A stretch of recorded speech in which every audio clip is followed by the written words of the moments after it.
รถใหญ่จกดินน่ะโอ้หุ่นน่ะห่านข้าวกระเป็นให้ข้าวแม่โคกระเป็น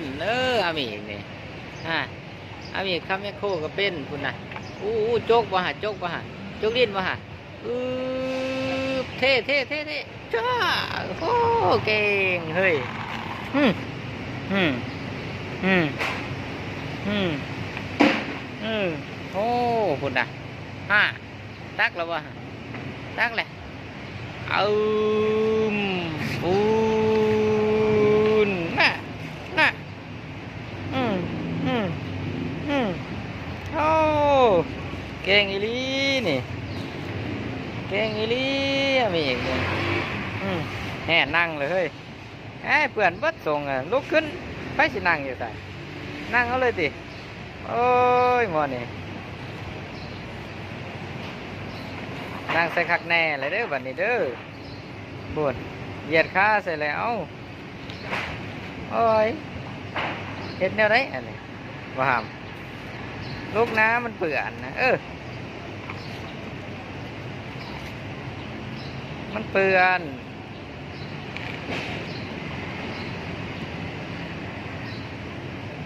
นั่นแน่รุดแหละ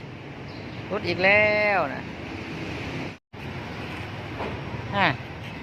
ห่านเฮ็ดยังอันน่ะฮะ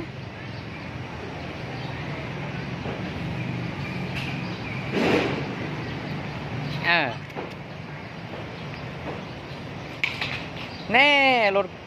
ความเลยเด้นะเอาขึ้นรถไม่โค้ความเลยนะไปใส่น่ะฮะ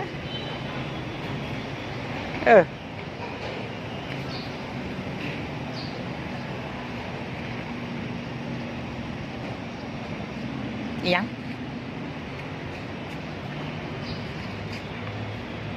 บลินทงเพิ่นน่ะทงผีไทยบลินป้า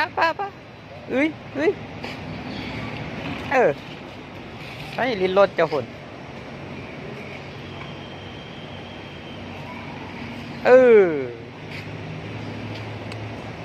บลินไรเด้อดินเด้อเปื่อนเด้อ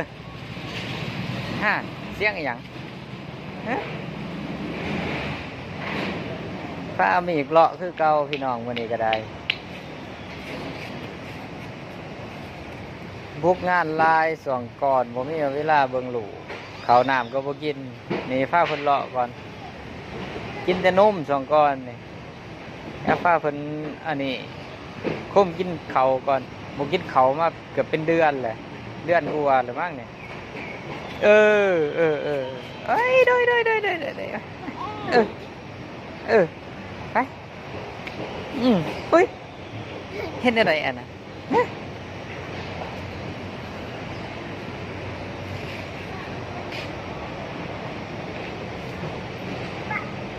โดยบ่เจาะของเพิ่นได้ลูกบ่เจาะของเพิ่นบ่ลิ้น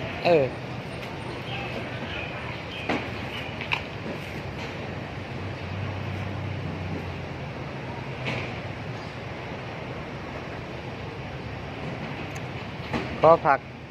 ค่าลูกเลาะก่อนช่วงนี้ย่อเพิ่นกินข้าวโอ้ยลมโอ้ยนั่งดีดิเฮ้ยพูดนะนั่งกับเจ้าข้าขึ้นแนวไหนอ่ะนะนั่งดีแต่ว่า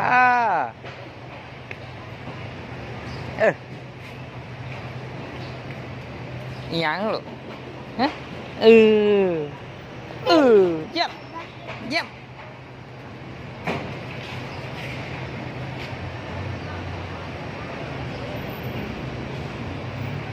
เดี๋ยวพอล้างมือให้เด้อมือเปื่อนแหละฮะลิ้นดินได้บ่ได้ได้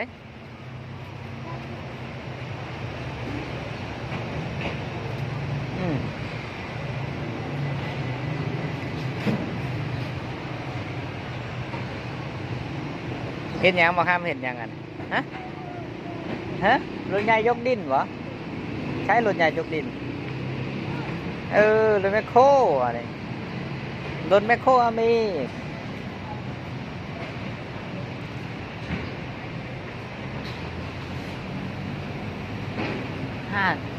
เสียงรถวะ เออเอ้ยใครสิไปเฮ็ดจังซั่นฮะจะบ่ย่านบ่หลดฮะ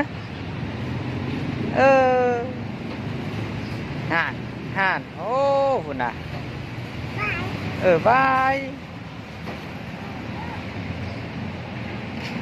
ดินต่อแฮ่ไปเหยียบได้น่ะมุนแน่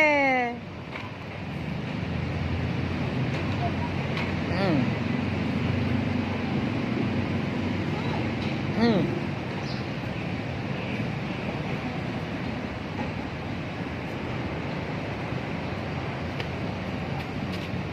หยังลูกกินแซ่บไปใส่ไปใส่ฮะ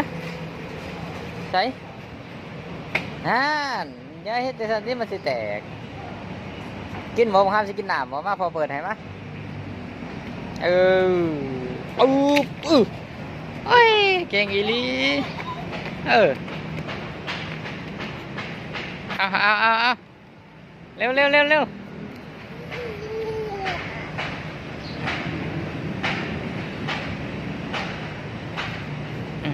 พอกินเมื่อไรกินน้ำ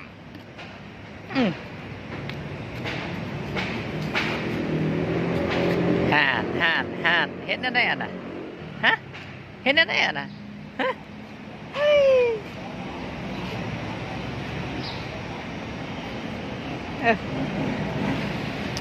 เอาไว้กินแล้วเอาไว้อยากเลยกินใหม่เด้อกินว่าโอวัลตินนี่กินว่าพอสิแกะให้ฮะกินว่าพอสิแกะให้ฮะ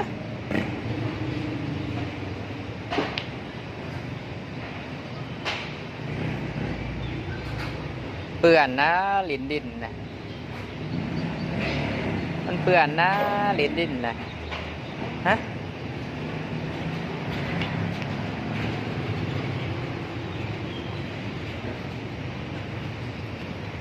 สี่เลยพี่น้องเอ้ย